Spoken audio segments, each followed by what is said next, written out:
Welcome to McPlum, simple solutions served daily. You start by ensuring Gboard is active. Open any app that uses text so the keyboard appears.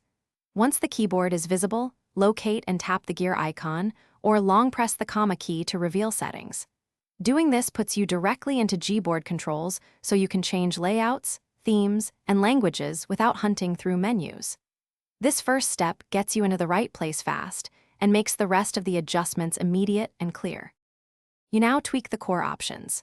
Go into languages to add new input languages or change the keyboard layout, QWERTY, AZERTY, or 12 key, so typing matches your preference. Once done, open Preferences to enable a number row, one-handed mode, or the emoji key. These change how you type every day. Next, pick Theme to adjust visuals.